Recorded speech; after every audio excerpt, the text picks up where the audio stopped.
अस्सलाम वालेकुम। मुंहिंजो नालो माशूक अली आहे। अवां मुंहिंजो यूट्यूब ऐं फेसबुक ॾिसी रहिया आहियो। वक़्तनि बवक़्तनि खणी शदात कोट जा हालात हुजनि, कंबर शदात कोट ज़िले जा हालात हुजनि, या जेको आहे सिंध ऐं पाकिस्तान लेवल ते जेके मामलात आहिनि उन खां तव्हांखे आगाह कंदा अचूं था। पर अॼु असां ख़ासि तौर ते जेको आहे त जेको ॻाल्हाईंदासीं ऐं शदात कोट तालुके जे मथां। कंबर शदात कोट जो तालुको शदात कोट उहो तालुको आहे जेको कारोबारी हब आहे। पर उन खां अलावा जेको आहे हिते तरक़ियाती स्कीमूं ॾिसियूं वञनि त शहर खंडर जो मंज़र पेश करे थो। अगर अमन अमान की ॻाल्हि कयूं त अमन अमान के हवाले से शदात कोट के हिन वक्त इन में को भी वधा न होंदो त रावती कच्चे में तब्दील किया वियो आहे। शदात कोट के हालात आहिनि उहो तव्हां सभिनि जे साम्हूं आहिनि। तक़रीबन 3 खां 4 महीननि के अंदर जेको आहे हिते ॿ दफ़ा जेको आहे त जेके मुबैना तौर ते जेको आहे त पुलिस मुक़ाबला जंहिंखे चयो वञे थो, उन में 2 पुलिस एहलकार शहीद थी चुका आहिनि। ऐं जेके हिते धाड़ा पुरूं अगवा ऐं जेको आहे हिते जेको मामलात आहिनि ऐं मोबाइल स्नैचिंग आहे, मोटरसाइकिल फुर आहे, इन्हनि मामलात में ॾींहों ॾींहुं इज़ाफ़ो थींदो थो वञे। ऐं उन खां अलावा जेको हिते पुलिस जो जेको मुराल आहे उहो तमामु जेको डाउन थी वियो आहे। ऐं पुलिस हिते कंहिं बि क़िस्म जी को बि कमु जेको आहे त कंदे नज़र न पई अचे। पर ॾिठो वञे त पुलिस कमु करे पई, हिकिड़े जेको आहे त सेक्शन में कमु करे पई। उहो कहिड़ो सेक्शन आहे? जे अगरि ॾिठो वञे जेको आहे त हिते तेल जी क्रॉसिंग हुजे, ईरानी तेल क्रॉसिंग हुजे, उन में पुलिस तमामु घणी एक्टिव आहे। गुटका सुपारियूं हुजनि, उन्हनि खे कीअं बॉर्डर क्रॉस कराए अची दुकाननि ते पहुचाइनि था, उन में पुलिस तमामु घणी एक्टिव आहे। शहर में जेके जुआ जा अॾा आहिनि, मंशियात जा अॾा आहिनि, ऐं जेके असांजो जिस्म फरोशी ऐं जेको ॿिया जेके इहे मामलात आहिनि, समाजी बुराइयूं आहिनि, ऐं इन्हनि सभिनी में पुलिस तमामु घणी एक्टिव आहे। पुलिस इनका रिकवरी करण में, इनके शेल्टर ॾियण में, सभु शइ में एक्टिव आहे। पर गॾोगॾु जेको पुलिस जो असुल जेको कमु आहे उहो पुलिस कमु करण खां क़ासिर आहे। ऐं अॼु इन मामले ते ॻाल्हाइण जे लाइ जेको आहे असां सीनियर जर्नलिस्ट शदात कोट सां तालुक़ु जिन जो रखनि था, जेको आहे त फिदा हुसैन भट्टी कंहिं तारुफ़ जो मोहताज कोन्हे, उहो असां सां मौजूदु आहिनि। उन सां ॻाल्हि ॿोल कंदासीं त हीउ जेको पुलिस जो जेको असुल कमु आहे, पुलिस उहो कमु छो न पई करे। ऐं जेको आहे रोज़ जेको हिते जेको वारदातूं थियनि पियूं, जंहिंमें आम शहरी त हमेशह लुटिजे थो, फुरिजे थो ऐं टारगेट थिए थो। पर हाणे जेको ख़ुदि पुलिस एहलकार आहिनि उहे बि टारगेट थियनि था। SSP कंबर शदात कोट जेको छापिया कनि ऐं SHOs जेके हिते रखियल आहिनि उहे छापिया कनि। इन सॼे ते तफ़सीली ॻाल्हि ॿोल करण जे लाइ मौजूदु आहियूं। फिदा हुसैन, अस्सलाम वालेकुम। वालेकुम सलाम। फिदा हुसैन, हीअ जेके मामलात आहिनि हीअ तव्हांजी नज़र में कीअं आहिनि? हीअ ॾिसो था जेको शदात कोट जेको आहे हिन वक़्तु जेके रावती कचो जेको मां लफ़्ज़ ॻाल्हाए वियुमि, जेको आहे त तव्हां मुंहिंजी इन ॻाल्हि सां इतफ़ाक़ कंदो या न, जेको आहे त मतिलबु जेको हिन महिल हक़ीक़त में जेके हालात आहिनि ऐं ग़रीब जेको शहरी आहे, आम शहरी आहे, कारोबारी जेको शहरी आहे, कंहिं बि रोड सां किथे बि वञण खां जेको आहे डिॼे पियो, कारोबार करण खां डिॼे पियो। ऐं इन में जेको आहे कीअं इहो थींदो ऐं जे पोयां छा जेको मामलात आहिनि? माशूक, तव्हां बिल्कुलु सही ॻाल्हि पिया कयो त हीअ जेके असांजे शदात कोट जा ख़ासि करे जेके हालात आहिनि कच्चे कशमोर कंदकोट ऐं रावती घोटकी जे हवाले सां उन तरफ़ हीअ शदात कोट पको आहे, शहर आहे ऐं वापार जो हब आहे हिते। ऐं हिन बदअमनी जे करे, बदअमनी खां अॻु में ॾिसिजे त शदात कोट ते असांजे चूंडियल नुमाइंदनि मुकमल तौर ते तवजह ख़तमु करे छॾियो आहे। ऐं चूंडियल नुमाइंदनि शहर खे कंहिं बि क़िस्म जी शहर ते तवजह न ॾिनी आहे। शहर तबाह बर्बाद लॻो पियो आहे। उन ते बि हाय घोड़ा कईसीं, उन ते बि थिए कुझु कोन पियो। ऐं ॿियो इहे ई असांजा चूंडियल नुमाइंदा आहिनि त CSS ऑफिसरनि खे असांखे उमेद हूंदी हुई, CSS जेके ऑफिसर आहिनि, SP लॻनि पिया, वॾा ईमानदार नाला हुया। उन्हनि खे बि चूंडियल नुमाइंदनि मौजूदा हुकूमत करप्शन ते हिरायो आहे। हाणे उन जे वॾे में वॾो हिसो जेको आहे IG सिंध आहे, गुलाम नबी मेमण, जंहिं वक़्तु अपॉइंटमेंट थियो त केॾो नालो हो, केॾी ईमानदारी सां ड्यूटी तौर ते ऐं इहे मशहूरियत माणियूं। हाणे उते बि जेके असांजा CSS ऑफिसर आहिनि रिश्वत ॾेई करे ज़िले जी पोस्टिंग वठनि पिया। उन पोस्टिंगनि जो असरु इहो आहे, जो नतीजो ॾिसो त असांजे शदात कोट में। फिदा हुसैन, शदात कोट में मां माज़रत सां तव्हांजी ॻाल्हि कटियुमि मां। शदात कोट में जेको आहे हिते स्पेसिफिक ॻाल्हि कयूं था शदात कोट शहर जी, हिते जेको आहे त क्राइम जेको आहे तमामु घणो वधी वियो आहे। जीअं मां ॻाल्हि कयूं, मां सहाफ़ी हुजण जे नाते मूंखे भउ थींदो आहे। शहर जा खोड़ सारा रस्ता आहिनि, उतां मोटरसाइकिल ते क्रॉस कंदे या पैदल क्रॉस कंदे मूंखे भउ थींदो आहे किथे मूंखां गन पॉइंट ते मोबाइल न फुरे वञनि या मूंखे टारगेट न कयो वञे या को मामिलो थी वञे। त आम जेको कारोबारी आहे उनजी जेका पोजीशन आहे उन जे बारे में तव्हां छा था सम्झो? तव्हां ॾिसो तक़रीबन साल ॾेढ थी वियो आहे शदात कोट में बदअमनी एॾो त कर खयो आहे। असांजो अधु हिसो शहर मां वापारी तबिको छॾे वियो आहे। कराची, हैदराबाद ऐं ॿियनि शहरनि में, ॿियनि मुल्कनि में लॾे वियो आहे, कारोबार उते करे पियो। हाणे इहो शहर में ॾिसो त असांजी जेका पुलिस आहे, जेका असांजे तहफ़ुज़ लाइ रखी वई आहे, उन जो 90% 80% जेको असांजे थाणनि ते पुलिस कान्हे का, अमलो कोन्हे को, सिपाह कोन्हे को, ऐं जेके आहिनि उन्हनि जो 80% जेको आहे VIPs वटि ड्यूटी कनि था। ऐं वॾी ॻाल्हि इहा आहे त असांजे थाणनि जे अंदरि जेके पुलिस लाइ हथियार आहिनि उहे हथियार नाकारा पिया आहिनि। तव्हां ॾिसो साल ॾेढ अॻु में राति जो गश्त हूंदो हुयो, कुझु अंधो मंडो वरी कुझु इहो उन साल ॾेढ खां ऐं हिन साल ॾेढ में केॾो फ़र्क़ु आहे, बदमनी आहे। अॻे सॼी राति गश्त हूंदो, सायरन वॼंदा हुया, हाणे उहे शयूं बि ख़तमु थी वियूं आहिनि। उनजो सबबु इहो आहे त अमलो कोन्हे को, हथियार कोन्हे को। तव्हां राति जो घुमो फिरो, पुलिस वारा ॾिसंदो त बग़ैर हथियारनि जे घुमंदा था वञनि, मोटरसाइकिलनि ते गश्त कनि था पिया। हाणे 4 महीना अॻु में जेके असांजे पुलिस वारनि खे हथियार हुया उहे कमु न पिया कनि, वाक़ियो थी वियो, शहीद गुलाम अब्दुल रसूल जेको आहे सो शहीद थी वियो। उनखां पोइ हीउ ताज़ो वाक़ियो ॾिसो, गदा हुसैन शाह जेको शहीद थियो आहे, गदा हुसैन शाह जो जेको आहे सो वाक़ियो ॾिसो। हाणे इहे मुंहिंजो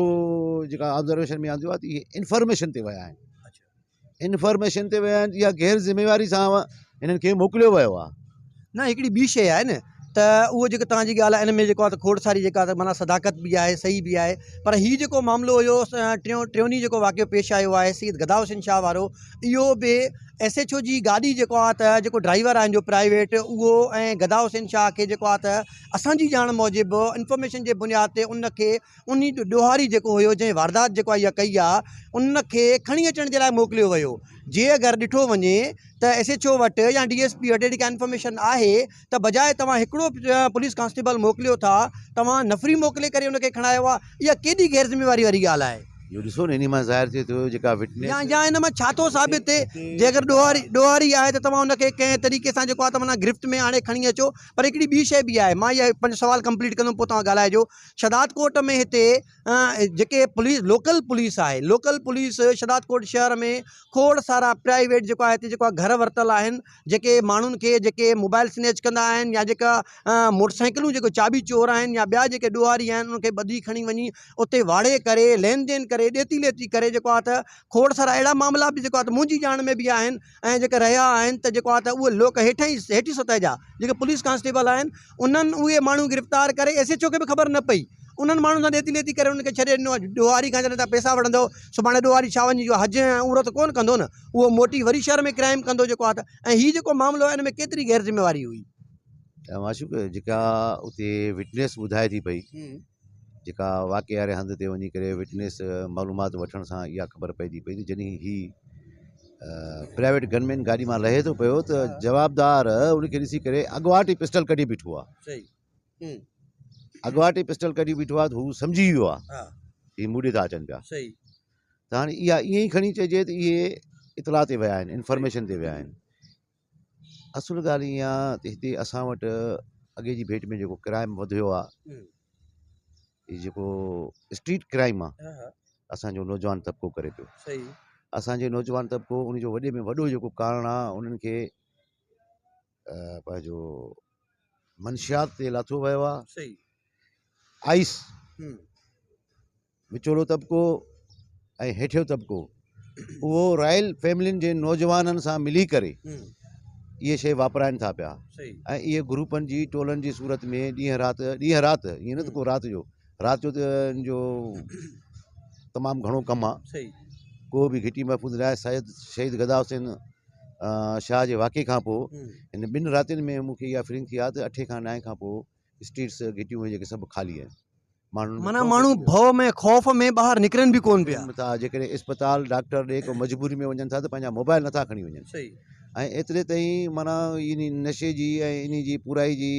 लाइ पंहिंजो हू जेको जवाबदार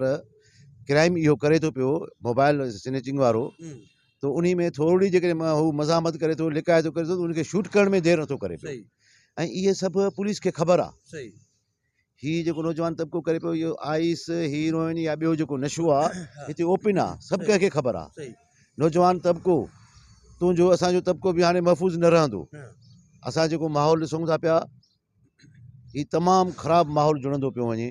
ऐं इन में सॼी जेका मुलविस जेका लॻे थी पई पुलिस, हाणे पुलिस हिकिड़ो नओं सिस्टम शुरू कयो आहे स्ट्रीट क्राइम लाइ। जेकॾहिं माशूक जी मोबाइल वई त हफ़्ते जो 3 ॾींहंनि जो अल्टीमेटम आहे, तोखे मोबाइल मिली वेंदी। वो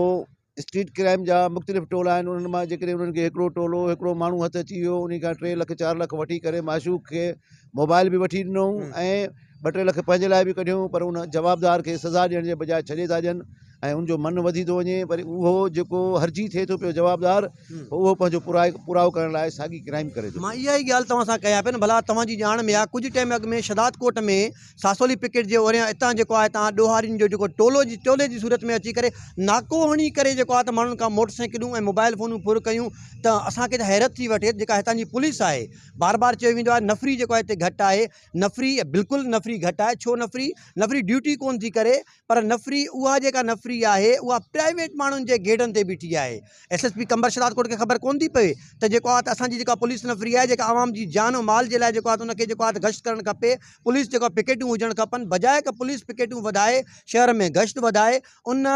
मख़सूस माण्हुनि खे उन्हनि जे दरवाज़नि ते पुलिस खे चौकीदार ऐं जेको आहे नौकरनि वांगुरु बीहारे छॾियो आहे पोइ उन खां बाद में इहे जेके वारदातूं जेके इहे थियूं आहिनि ॾोहारियुनि खे जेको आहे हिकिड़ी हथी मिली आहे पर SSP कंबर शदात कोट कल्ह जेका ॻाल्हि ॿोल थी मीडिया टॉक जेका थी शहीद गदा हुसैन शाह जेको जनाज़े नमाज़ खां बाद में जेको आहे त उन में जेको आहे दावा कई आहे त हिते ॾोह थिया आहिनि असां उहे ॾोह बि रिकवर कराया आहिनि ऐं वॾी तमामु घणी जेका गैंग आहिनि असां उहे बस्ट कयूं आहिनि उन्हनि खे तव्हां कीअं था ॾिसो जेको आहे उहो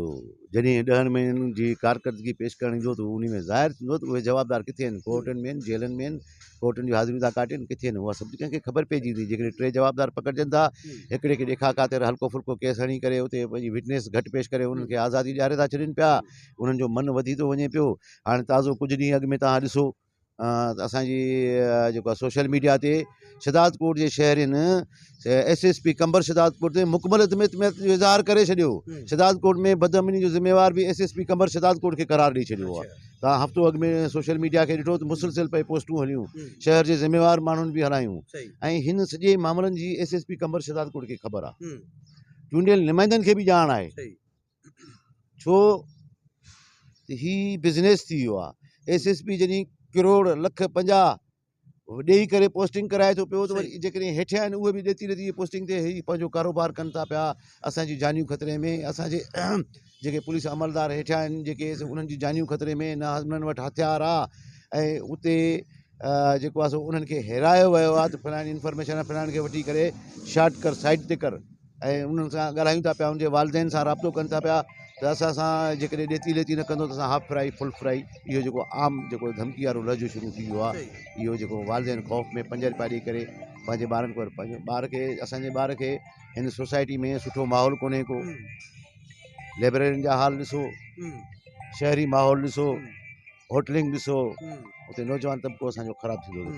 ॾींहों ॾींहुं मुसलसिल तव्हांजी ॻाल्हि दुरुस्त आहे बजा आहे तव्हांखे शायदि यादि हूंदो कुझु टाइम अॻु में अॻूणे SSP बशीर अहमद बिरोही शदात कोट में हितां जा जेके लोकल पुलिस एहलकार आहिनि ऐं 5 खां 6 जेके पुलिस एहलकार हुया उन्हनि खे लॉकअप कयो हुयो क्वार्टर गार्ड कयो हुयो उन्हनि खे छाजे करे कयो हुयो त तव्हां हितां जा जेके ॾोहारी जेके ॾोह कनि था तव्हां उन सां मुलविस आहियो जेके बि हिते क्राइम थिए थो उन में तव्हां हिसेदार आहियो तव्हांजा हिसाबती आहिनि ऐं तव्हां माण्हू घुराए करे तव्हां पंहिंजी सरपरस्ती में तव्हां पंहिंजे जेको आशीर्वाद सां ऐं रस्ता ॾेई करे तव्हां ॾोह करायो था त उन खां बाद में ॾिसो SSP कंबर शदात कोट जॾहिं बशीर अहमद बिरोही उन्हनि खे लॉकअप कयो हुयो उन खां बाद में जेको आहे त उहो मामिलो जेको आहे त उहो बि जेको दॿिजी वियो ऐं उन खां पोइ उहे जेके लोकल सतह जा पुलिस एहलकार आहिनि ऐं अॼु ताईं बि जेको उन्हनि जे मथां आङुरियूं खजनि थियूं जेको आहे त ॿाहिरि माण्हुनि खे घुराए करे हिते क्राइम कयो वञे थो पर छो SSP कंबर शदात कोट खे इहा शइ नज़र कोन थी अचे जेको मौजूदा SSP आहे ऐं उन खां अलावा DIG लाड़काणे खे नज़र नथो अचे IG सिंध खे नज़र नथो अचे शदात कोट खे रावती कचो छो बणायो वियो आहे असुल ॻाल्हि असुल ज़िम्मेवारी असांजी पंहिंजी सिविल सोसाइटी जी बि आहे असांजी सिविल सोसाइटी घर में वेही हाय घोड़ा करे थी तव्हां माज़ी ॾिसो असांजे शदात कोट जो माज़ी वारो शहूर ॾिसो त नंढड़ो हिकिड़ो को मामूली क्राइम जो वाक़ियो थींदो त हफ़्तो हफ़्तो एहतिजाजनि ते हलिया वेंदा हुया SP परेशान हूंदा असां वटि धरना लॻंदा हुया त SP अची धरणे में वेही रहंदा मिनतूं कंदा त असां ॾोहनि ते कंट्रोल कयूं था पंहिंजो अमलो वधायूं था तव्हां ख़ुदा वास्ते पंहिंजो एहतिजाज ख़तमु कयो असांजी पुलिसिंग हिते रही कान्हे का पुलिसिंग जी हिते जेके पोस्टिंगूं ऐं मुक़ररियूं जेके सिपाहियुनि जी बि थियनि थियूं पियूं उहे सोर्स ते थियनि थियूं पियूं हालात अहिड़ा थींदा पिया वञनि असांजी सिविल सोसाइटी बेवस थी वई आहे पोइ घर में पंहिंजे भितियुनि में टकर थी हणे पई मजबूरन जेकॾहिं ॻाल्हि गिची में पए थी त पोइ शहदादकोट शहर छॾण जी धमकी ॾिनियूं निकिता हलिया था वञनि पिया ऐं सही पोइ हिते जेको मक़ामी ऐं पुराणो ग़रीब तबिको जेको आहे उहो पियो लोड़े थो पियो। सही तव्हां हिते ॾिसो त अक्सर हाणे जेकॾहिं को नौजवान कंहिं बुरी संगत में अचे थो, हिकिड़ो दफ़ो अणॼाणाई में या ॼाणाई में दोस्ती जी आड़ में अची थो वञे पियो,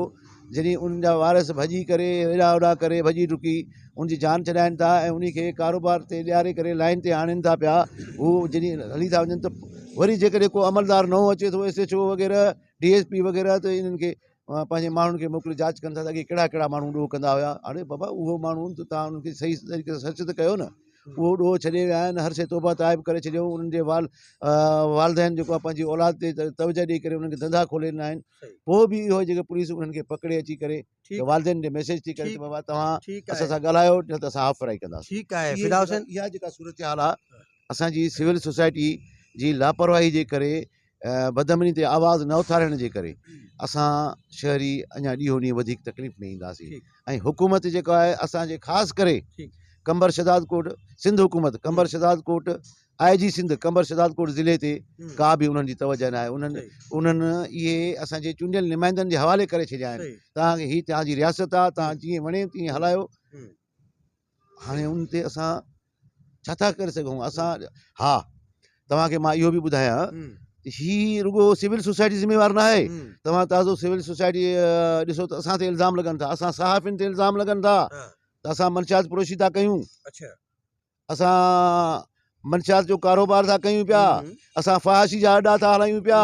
ऐं असां जेको आहे सो सुपारियुनि जो कारोबार कयूं था पिया। इहे इल्ज़ाम सोशल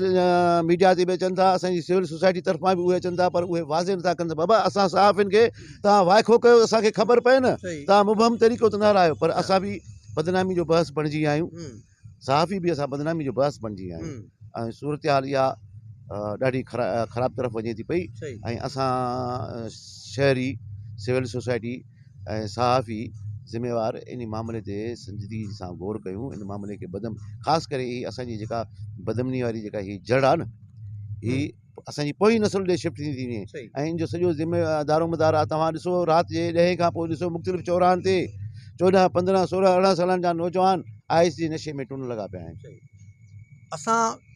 महिरबानी तव्हांजी फिदा हुसैन त हालात ॾाढा ॾींहों ॾींहुं ख़राबु थींदा पिया वञनि ऐं जेको आहे हितां जो जेको आहे त अमन अमान जो जेको मामिलो आहे उहो गंभीर थींदो पियो वञे ऐं उन जो ज़िम्मेवार सिर्फ़ु ऐं सिर्फ़ु ॾोह कंदड़ ॾोहारी कोन आहे, सिर्फ़ु पुलिस अहलकार कोन आहे जंहिंजी नाअहली आहे, उन जी ज़िम्मेवारी जेको आहे सिविल सोसाइटी जे मथां बि अचे पई, असांजे मथां बि अचे पई। असांखे बि जेको आहे त मुस्बत तरीक़े सां जेको आहे त उन मामलात खे जेको आहे त अॻु भरो करण जे लाइ, उन मामलात खे जेको आहे त माना जेको आहे खणी वञण जे लाइ किरदारु निभाइण जी ज़रूरत आहे। जीअं फिदा हुसैन ॻाल्हि कई त असां सहाफ़ियुनि जे मथां बि हाणे आङुरियूं खॼनि थियूं ऐं बिल्कुलु मां फिदा जी ॻाल्हि सां मुतफ़िक़ आहियां त ज़रूरु 5 आङुरियूं बराबरि कोन हूंदियूं आहिनि। हर खाते में ऐं हर जेको आहे त इदारनि में हर जॻह ते 4 चङा हूंदा आहिनि त 2 ख़राबु माण्हू बि हूंदा आहिनि। पर उते जॾहिं जे 2 ख़राबु हुजनि त सिविल सोसाइटी या उन जेको आहे उनखे इदारा हाईलाइट करे उन्हनि माण्हुनि खे ज़ाहिर कनि त आया ही इन्हनि जे विच में कारियूं रिढियूं आहिनि, ही उहो ग़लति कमु कनि था। जीअं असां ॻाल्हि कंदा आहियूं पुलिस डिपार्टमेंट जी त सॼी पुलिस बि ख़राबु कोन हूंदी आहे ऐं सॼी सिविल सोसाइटी बि ख़राबु कोन हूंदी आहे, पर उन में जेके कारियूं रिढियूं आहिनि, ब्लैक शीप्स आहिनि, उन्हनि खे जेको आहे त वाखो करण जी ज़रूरत आहे। पर हाणे गॾोगॾु जेको आहे इहा अमन अमान जी जेका ॻाल्हि कयूं पिया त अमन अमान जी सूरत हाल शहदादकोट में तमामु घणी जेको आहे गंभीर थी वई आहे। SSP कंबर शहदादकोट खे जेको आहे त फौरी तौर ते जेको आहे त नई हिकमत अमली जोड़णु खपे त जेको हिते शहदादकोट में पुलिस जी नफ़री पहिरियों ई घटि आहे, पुलिस जी नफ़री खे जेको आहे त मुकमिल करण जे लाइ जेको गैर ज़रूरी जाइनि ते जेको पुलिस एहलकार जेके जा मुक़ररु थियल आहिनि फौरी तौर ते उन्हनि खे वापसि करे जेको आहे थाणनि ते पिकेटनि ते मुक़ररु कयो वञे। ऐं उन खां अलावा जेको स्ट्रीट क्राइम जेको हिते थिए पियो उन में जेके हितां जा मक़ामी जेके पुलिस एहलकार जेके मुलविस आहिनि ऐं उन्हनि जी बि जेको निशानदेही जेका थियल बि आहे ऐं थियण बि खपे, उन्हनि खे जेको आहे त जेको आहे फाहो विझी करे रसो विझी करे जेको आहे उनखे सोढ़ो कयो वञे ऐं जीअं अवाम जी जेका जान ऐं माल आहे उहा जेका महफ़ूज़ थी सघे। ऐं उन खां गॾोगॾु जेको आहे कल्ह जेको निमाज़ जनाज़ा जेका थी हुई शहीद गदा हुसैन शाह जी, ऐं जॾहिं SSP कंबर शहदादकोट सां असांजी मीडिया टॉक जेका थी, मीडिया टॉक थियण खां बाद में मूंखे उते जेको आहे त कंहिं पुलिस एहलकारनि अची जेको आहे त निशानदेही कई त तव्हां SSP कंबर शहदादकोट खां पुछो आहे त शहीद अब्दुल रसूल सूमरो जेको हुयो उन जो जेको ऐलान जेको IG सिंध कयो हुयो, उनखे जेका ग्रांट जेका मिलणी पैकेज जेको हुयो हिनमहिल ताईं उनजे वारसनि खे उहो बि न मिली सघियो आहे। इहो वॾी ॾुख जी ॻाल्हि आहे त हिकिड़ो शहीद एहलकार जंहिं पुलिस डिपार्टमेंट जो मुराल मथे करण जे लाइ, खाते जो मुराल मथे करण जे लाइ ऐं अवाम जी जान ऐं माल जे लाइ पंहिंजी जान जो नज़रानो पेश कयो ऐं उन जे जेको आहे लवाहकीन सां हिनमहिल ताईं खाते पारां जेको आहे त का बि जेको आहे त मदद न कई वई आहे, उन जी का बि हमदर्दी कोन आहे। बसि राति गई बात गई वारो किसो आहे। जीअं कल्ह हिते एसएसपी कंबर शदात कोट ॻाल्हाए पियो, दावा करे पियो त हिते जेके ॾोह थियनि था असां रिकवर कयूं पिया, पर ज़मीनी हक़ीक़त इहा आहे हिते रिकवरी कोन आहे। हिते ॾोहारियुनि खे फाहो विझण जे लाइ कुझु बि कोन आहे। जीअं पहिरीं जेको आहे मां ॻाल्हाए वियुमि त हिते प्राइवेट जायूं जेको आहे ख़रीद वरितल आहिनि मसवाड़ुनि ते पुलिस एहलकारनि पारां, ॾोहारियुनि खे ॿधनि ज़रूरु पिया, खणनि ज़रूरु पिया, पर पंहिंजी ॾेती लेती जे लाइ। पर ॾेती लेती खां वधी करे उन्हनि खे जेको आहे कैफ़रे किरदार ताईं पहुचाइण जे लाइ उन्हनि जे मथां एफआईआर दाख़िल थियणु खपनि ऐं उन्हनि खे जेको आहे त कैफ़रे किरदार ताईं पहुचायो वञे ऐं उन्हनि खे जेलनि जे हवाले कयो वञे, जीअं अवाम जी जेको जान ऐं माल आहे उहो महफ़ूज़ थी रहे। ऐं मुंहिंजो यूट्यूब चैनल आहे माशूक खोसो ऑफिशियल नाले सां, उनखे सब्सक्राइब कयो, बेल आइकन जो बटन आहे उनखे दबायो ऐं मुंहिंजो सोशल मीडिया ते पेज आहे माशूक अली खोसो नाले सां, उनखे वधि खां वधि फॉलो कयो, लाइक कयो, कमेंट कयो, जेके अपडेट आहिनि तव्हां ते पहुची सघनि। पंहिंजे मेज़बान माशूक अली खोसो ऐं फिदा हुसैन भट्टी खे इजाज़त ॾियो। वॾी महिरबानी।